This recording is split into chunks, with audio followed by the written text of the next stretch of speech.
I had a feeling when I started this channel that I was eventually going to have to make a video like this, but I never thought it would come so soon. There is a pretty big problem on YouTube right now, and the SpongeBob niche seems to be impacted by it quite significantly, and that is AI videos.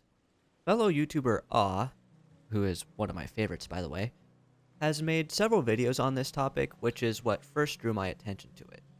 Basically, he points out that there are many channels on YouTube that are effectively stealing other creators' content and repackaging it, but the whole process is done using AI. These channels can be pretty hard to identify at first glance because the videos are typically well put together with high production value and intriguing thumbnails. But there are a few common trends that I've noticed.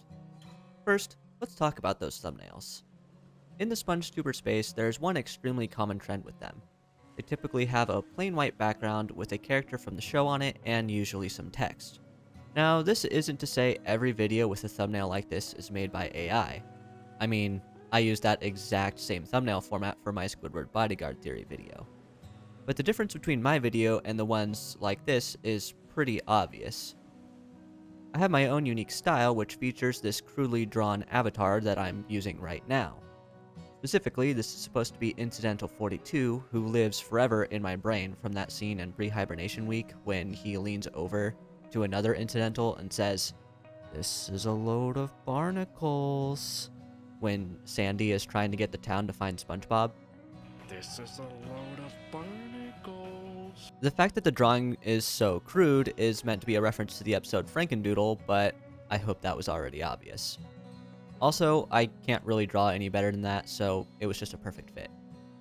But anyways, this is a key feature that makes this channel stand out. At least, that's my intention. But if you watch any of these videos from these AI channels, you will notice that for the most part, there is nothing that makes them stand out. The editing styles are very similar, usually with some footage of SpongeBob playing that takes up most of the screen with a little bit of background showing. There might be some minor differences, like one video will have a plain white background, and another video might have a textured background, or maybe even a title card in the background, but the basic style is always the same. I should clarify that I'm not saying every channel that uses this style of editing is made by AI.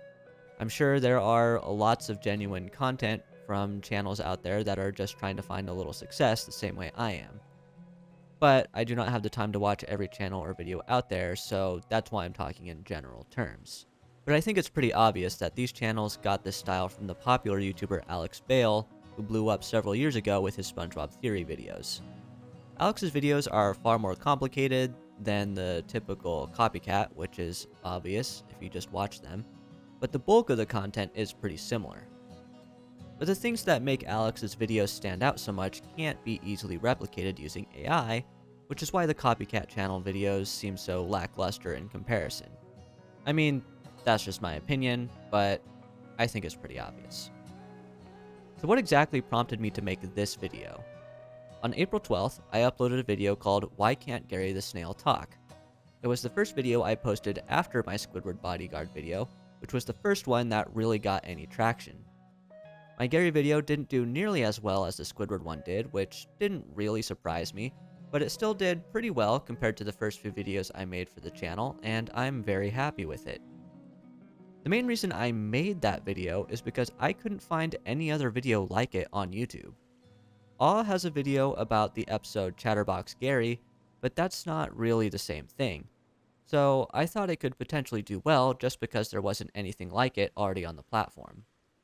This is a common tactic YouTubers use called finding a gap in the market, and again, I'm pretty happy with how it turned out. But yesterday, I discovered this video. It immediately drew my attention because I had just done a lot of research looking to see if a video with basically this exact same title already existed. So I was pretty shocked to see it turn up in my home feed. But once I did a little exploring, I wasn't really that surprised. This video was posted on April 13th, just one day after mine. And as soon as I clicked on it, my AI bullshit detector started going off like a Geiger counter right after a nuclear explosion. It has that classic format of SpongeBob playing in the background without taking up the whole screen for most of it. The video also uses the exact same clips from certain episodes that Alex Bale uses in his videos.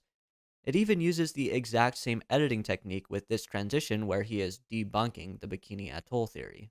How are we seeing these evolutions millions of years before the Bikini Atoll tests? Well, unfortunately, I think the only conclusion is that the Bikini Atoll theory just isn't true. In other words, Bikini Bottom's an underwater society of mutants, thriving in the radioactive shadow of those 1940s and 50s experiments. Now, before you dismiss it as a wacky fan theory, let's look at some evidence in the show itself. I mean, if I told an AI program to create a SpongeBob fan theory video in the style of Alex Bale, this is exactly, frame by frame, what I would expect it to come up with. Furthermore, the whole script just feels AI generated too. I feel like this is a lot harder to prove, but I'm not the only one who feels this way. As I was doing my research for this video, I decided to watch the other two videos on the channel and came across these comments. Finally, I would like to say that my channel is a very easy target for this kind of nonsense, since I have a very small established audience. The odds of one of you guys finding this video and recognizing that it was a ripoff of mine are pretty low, so whoever made this video probably thought that they could get away with it without me noticing. Also, I think it is interesting that the other two videos on this channel are about the Minecraft movie. Not only is this a trending topic on the platform right now, but the target audience for these videos is probably mostly kids who are going to have a harder time identifying content created by AI. This is just conjecture, to be fair, but I will let you guys be the judges. I also want to say that Doctor Doodle's video honestly steals way more from Alex Bale than it does from me, just based on the style and such, and I recognize that. Also, Alex commented on my most recent upload where I respond to his evolution theory, so he is the GOAT for that. If you happen to be watching this video, I really appreciate it, man. Anyways, if you're interested, I'll leave my video about Gary and why he can't talk on screen now. It would be really awesome if we could get it to have more views than the BS version, but honestly, that is probably asking for a little bit too much. Either way, I hope you enjoyed this video. Be careful to avoid the AI sponge tube slop, and I'll catch you in the next one. Take care, and as always, never forget to be yourself.